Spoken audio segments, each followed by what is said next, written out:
नमस्कार, मी अश्विनी डिके। आज अश्विनी स्वादिष्ट किचन मध्ये अगदी 10 ते 15 मिनिटात गाजरापासून एक पौष्टिक नाश्त्याचा पदार्थ कसा करायचा ते आपण पाहणार आहोत। सध्या बाजारात लाल गाजर खूप सुंदर येतात नाही का, त्यामुळे तुम्ही सुद्धा ही रेसिपी पाहून हा पदार्थ लगेचच घरी बनवू शकाल।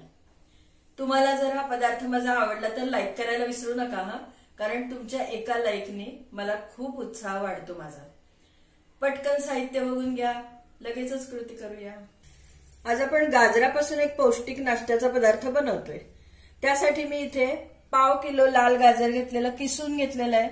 साधारण 2 कप गाजराचा किस झालेला आहे। एक मोठा बटाटा उकडून कुस्करून स्मॅश करून घेतलाय, किसून घेतला तरी हरकत नाही। एक मोठा कांदा बारीक चिरून घेतलेला आहे। कोबी क्रश करून घेतलाय, क्रश म्हणजे चॉपर मधनं बारीक करून घेतलाय। बघू शकता तुम्ही, मस्त बारीक झालेला आहे। कोबीचं प्रमाण आपल्या आवडीनुसार, सगळ्याच भाज्यांचं प्रमाण आपण आवडीनुसार कमी जास्त करू शकतो। डाळीचं पीठ 1 टेबलस्पून घेतलेलं आहे। ज्वारीचं पीठ इथे मी 2 ते 3 टेबलस्पून एवढं घेतलेलं आहे। तुम्हाला पाहिजे तर तुम्ही पूर्णपणे ज्वारीचं पीठ किंवा पूर्णपणे हरभरा डाळीचं पीठही वापरू शकता। कॉर्नफ्लॉवर घेतलेला इथे 2 टेबलस्पून एवढे कॉर्नफ्लॉवर आहे। कॉर्नफ्लॉवर ऐवजी तांदूळाची पिठी सुद्धा वापरू शकता। आता बाकीचं चवीचं काय काय घेतलंय आपण, तर इथे गरम मसाला घेतलेला आहे 1 टीस्पून। पावभाजी मसाला तो 1 ते 1.5 टीस्पून घेतलाय, तो आपल्या आवडीनुसार कमी जास्त करू शकतो। 1 टीस्पून लाल मिरची पावडर घेतलेली आहे। अर्धा टीस्पून चाट मसाला घेतलाय, त्यामुळे आपले कबाब चटपटीत होणार आहेत। गाजराचा आपण कबाब करणार आहोत। चवीनुसार मीठ घालायचं आहे। कोथिंबीर बारीक चिरून घेतलेली आहे, त्याचंही प्रमाण आपल्या आवडीनुसार कमी जास्त करू शकतो।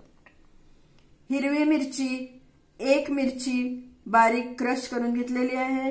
तिखट आपल्या घरी जास्त आवडत असेल तर तुम्ही जास्त वापरू शकता। आलं लसूण पेस्ट घरी केलेली आहे, अर्धा टीस्पून आलं लसूण पेस्ट घेतलेली आहे। एवढ्या सगळ्या साहित्यामध्ये आज आपण गाजराचा हा सुंदर टेस्टी पौष्टिक नाश्ता म्हणजे गाजराचे कबाब बनवणार आहोत। आपण आता सगळं साहित्य एक एक करून बाउलमध्ये काढून घेऊया आणि नंतर एकत्र त्याचा आपल्याला गोळा बनवायचा आहे। गाजर घालतेय, काय सुंदर रंग आहे बघा गाजराचा। थोडीशी गोडसर पण असतात ना ही गाजर, त्यामुळे त्याचा पदार्थ छान वाटतो। कांदा घालतेय। कांदा लसूण तुम्ही खात नसाल तर तुम्ही स्किप करू शकता, त्याच्याशिवाय सुद्धा हे कबाब अगदी सुंदर होतात। कोबी,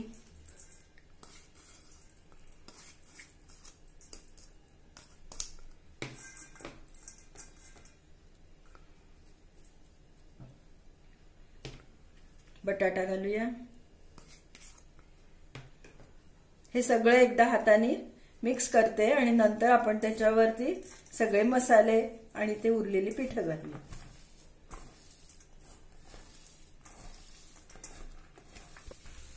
छान मिसळून झालंय। आता हे सगळे मसाले घालूया चवीचे। हिरवी मिरची,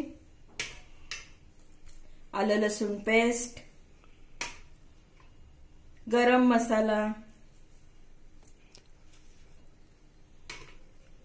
पावभाजीचा मसाला।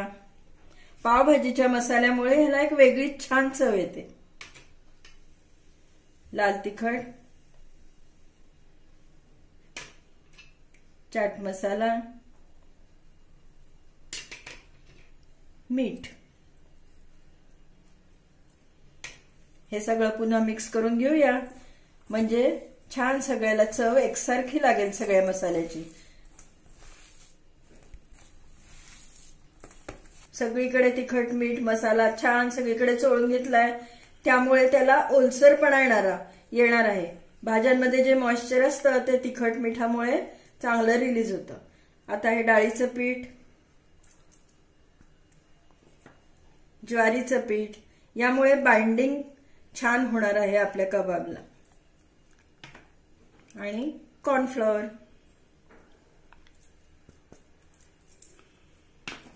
कोथिंबीर पण घालूया. भरपूर घालायची कोथिंबीर. कोथिंबीर सुद्धा या दिवसात खूप छान मिळते आहे. आता हे सगळं मिसळून त्याचा गोळा बनवूया. आपण इथे पाण्याचा वापर अजिबात करत नाही आहोत.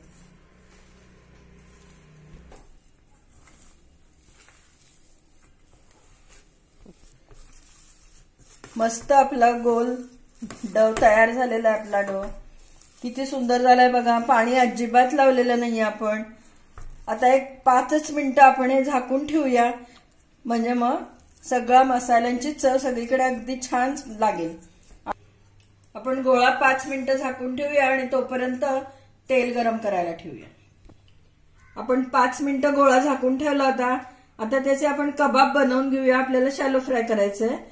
तुम्ही गोल टिक्कीचा आकारही देऊ शकता. मी आज या आकारामध्ये कबाब करणार आहे. छोटा छोटा पोर्शन काढून घ्यायचा. हाताला थोडंसं तेल लावते आहे.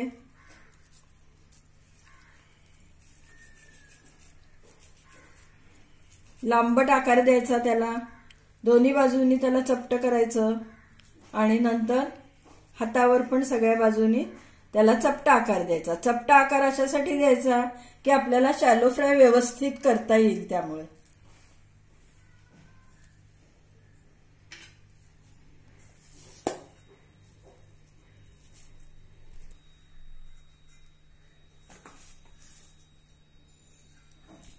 तेल तापायला ठेवलं होतं, तापलेलं आहे. आता आपण शॅलो फ्राय करून घेऊया आपले कबाब.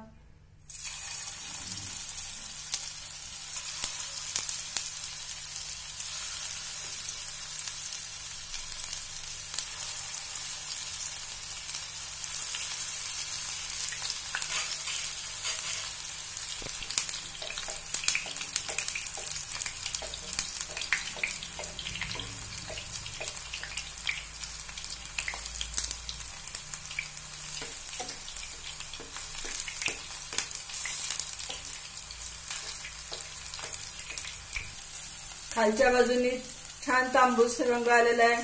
उलटवून घेऊया सगळे आपले कबाब. मस्त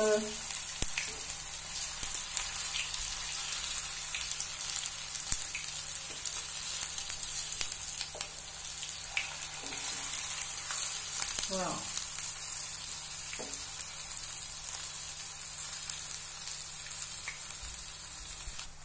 मस्त झालेत बघा.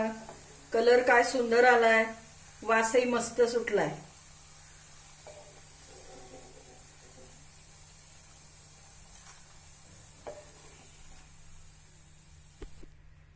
या पद्धतीने आता आपण पुढचे पण सगळे कबाब करून घेऊया. आपण पुढचे गाजराचे कबाब शॅलो फ्राय करायला घालूया. मस्त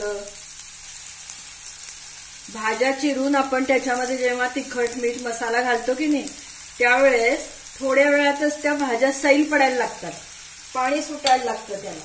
तर त्यामुळे काय होतं, आपण हा भिजवलेला गोळा पहिल्यांदा आपल्याला घट्ट वाटला तरी थोड्या वेळात तो सैल वाटायला लागतो. तर अशा वेळेस घाबरून जायचं नाही. त्यामध्ये थोडंसं तांदूळाचं पीठ घालायचं किंवा एक अर्धी वाटी पोहे मिक्सरमध्ये बारीक करून ते त्यामध्ये मिक्स करायचे. त्यामुळे काय होतं, त्यातलं पाणी ऍब्सॉर्ब होतं आणि पुन्हा आपण छान आकारामध्ये कबाब करू शकतो. लो टू मीडियम फ्लेम ठेवून आपल्याला दुसऱ्या बाजूने ते तळून घ्यायचे. आपले सगळे कबाब करून तयार झालेत. मस्त तयार झालेले आहेत, एकदम क्रिस्पी. या साईजचे आपण जे केलेत, या साईजचे साधारण 17 ते 18 कबाब आपण घेतलेल्या साहित्यामध्ये तयार होतात. मी सांगितलं त्याप्रमाणे तुम्ही गोल टिक्की सारखा सुद्धा आकार देऊ शकता आणि आज आपण शॅलो फ्राय केलंय, तुम्ही डीप फ्राय पण करू शकता. आपले सुंदर टेस्टी कबाब बघा किती छान तयार झाले आहेत. आवाज ऐका. मस्त क्रिस्पी झालेले आहेत. आता आपण सर्विंग डिश तयार करूया. आपला गाजराचा हेल्दी टेस्टी नाश्ता म्हणजे गाजराचे कबाब करून अगदी तयार झालेत. काय सुंदर दिसतात बघा। त्याबरोबर खाण्यासाठी आपण इथे टोमॅटो सॉस दिलाय, तुम्ही त्याच्याबरोबर ग्रीन चटणी किंवा मेयोनीज चटणी सुद्धा देऊ शकता। आज आपण गाजराच्या या कबाबमध्ये कोबी बटाट्याचा वापर केलाय। तुम्ही तुमच्या घरात असलेल्या इतर कोणत्याही भाज्या यामध्ये ऍड करून त्याची पौष्टिकता वाढवू शकता।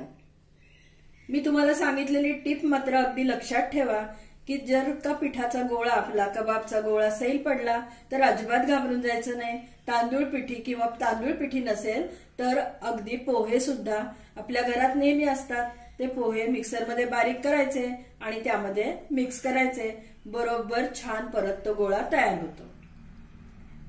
तुम्ही या पद्धतीने गाजर कबाब नक्की करून बघा। मुलांसाठी तर हे फार उपयोगी आहे। मुलं भाज्या खायला कुरकुर करतात, पण हे कबाब खाण्यासाठी अगदी त्याच्यावर उड्या पडतील। तुम्ही कबाब करा आणि मला नक्की कमेंट द्या।